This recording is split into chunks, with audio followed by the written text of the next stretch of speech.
खबर बलिया जनपद से है, जहां सभा के राष्ट्रीय सचिव अवधेश सिंह की हरियाणा के चुनाव में कांग्रेस की हार को बताया अश्लील। बजा कांग्रेस पर लगाया है आरोप, कहा कांग्रेस लीडिंग पार्टी ने की थोड़ी से मोल। कहा है इंडी गठबंधन के साथियों की सीटों को नहीं किया समायोजन। आज कांग्रेस महसूस कर रही है अपनी त्रुटि को दोबारा न हो। त्रुटि के लिए हमारे राष्ट्रीय नेतृत्व के संपर्क में। वहीं राष्ट्रीय सचिव ने बलिया में किसान प्रशिक्षण कार्यक्रम के दौरान किसान जयप्रकाश यादव की मौत को लेकर यूपी सरकार को आड़े हाथों लेते हुए उस पर भेदभाव आरोप लगाते हुए परिवार के ही सदस्य को नौकरी व 50 लाख रुपए देने का मुआवजा किया गया है। साथ ही समाजवादी पार्टी यूपी सरकार में यह कहती है मांग 2 सीट होने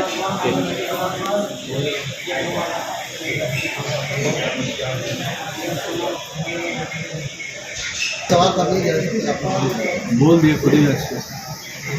और समाजवादी पार्टी क्या मुआवजा की मांग करेगी? कितना मुआवजा चाहिए?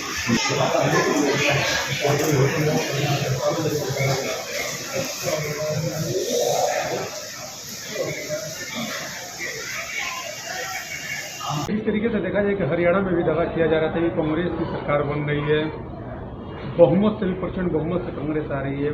ये एग्जिट पोल में भी दिखाया गया, लेकिन वहाँ पे रिजल्ट काफ़ी उल्टा रहा और बीजेपी तीसरी बार सरकार बनाने में कामयाब रही।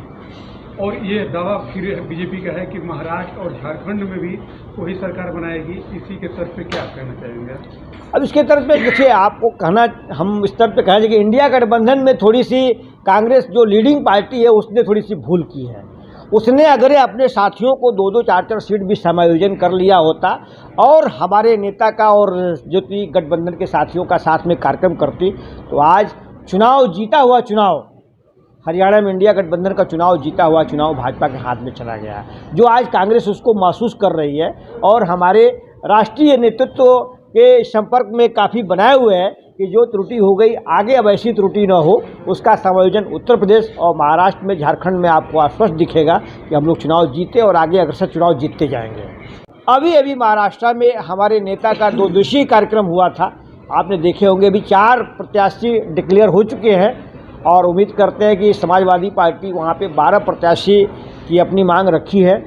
अगर 12 मिलता है तो भी 12 जीतेंगे हम लोग, और साथ साथ में इंडिया गठबंधन की सरकार महाराष्ट्र में भी होगी और झारखंड में भी होगी। जो किसान जयप्रकाश यादव जी या जो भी सम्मानित किसान भाई, जो गोष्ठी का आयोजन सरकार ने किया था, जो राष्ट्रपति से पुरस्कृत है, जो आदमी अपनी संबोधन में बोल रहा था, उसका उस समय हार्ट अटैक हो गया, मृत्यु हो गया। अभी तक ये सरकार देख लीजिए, ये सरकार हमेशा भेदभाव के साथ काम करती है।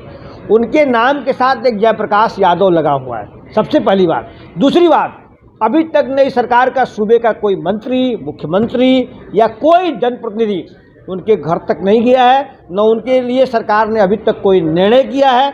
जबकि जो आदमी राष्ट्रपति पुरस्कृत है उसके परिवार को सुख सुविधा देनी चाहिए, मुआवजा देनी चाहिए, और मंत्री, विधायक, मिनिस्टर, मुख्यमंत्री कोई अभी संज्ञान में नहीं लिया।